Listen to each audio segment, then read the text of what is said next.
entre les lignes. Oh, mais merde à la fin qu'on interdise le port du voile, vraiment. Oui, parce que si le voile était obligatoire et généralisé, eh bien, du jour au lendemain, ça empêcherait tout délit de faciès, hein, évidemment. Et donc, selon moi, si on veut vivre dans une société égalitaire, il faut que chacun accepte de se voiler la face. Voilà.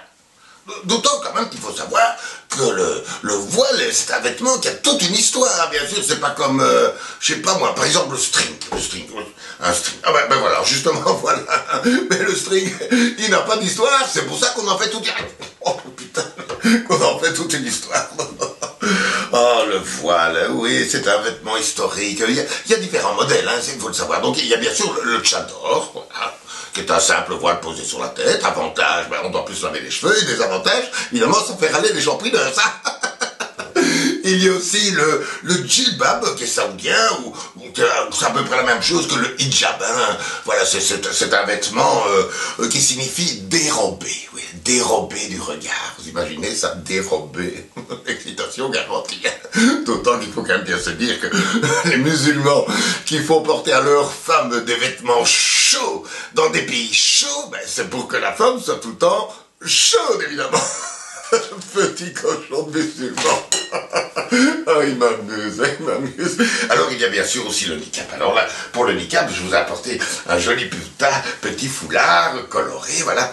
Oui, j'ai mis une petite décoration. Je l'ai faite moi-même ici au-dessus, vous voyez, hein, est-ce qu'on la voit bien? Voilà. Oui, parce que ma femme n'a pas eu le temps de la coudre. Non, parce que ma femme, elle fait du shopping. Oui. Comme elle n'est pas musulmane, elle perd son temps et elle dépense notre argent. Enfin, voilà. Donc, le niqab, voilà, donc là, vraiment, on voile aussi vous voyez, le dessous du visage, il n'y a que les yeux, On porte ça essentiellement dans les milieux urbains, mais bien sûr, puisque c'est là qu'a lieu la convoitise. Oh, la jolie femme. Parce qu'évidemment, si la femme habite en plein désert avec 3 chèvres et un dromadaire, il y a peu de chances qu'elle soit convoitée. Sauf bien sûr s'il est déguisé en touffe d'herbe, mais ça c'est rare. Et enfin, dernier modèle, il y a la fameuse burqa. C'est comme le niqab, mais en plus, on grillage les femmes. Voilà, vous voyez, ça les empêche d'en griller une. Et ça, c'est bon pour la sécurité sociale, puisqu'évidemment, elles n'auront jamais le cancer du poumon. Donc voilà, pour une société égalitaire, je suis pour le port du voile et ainsi fini les délits de faciès.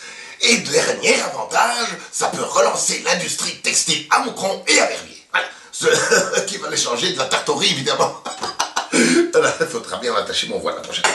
Voilà. Et vive le voile, vive le voile, vive le voile, vive le voile.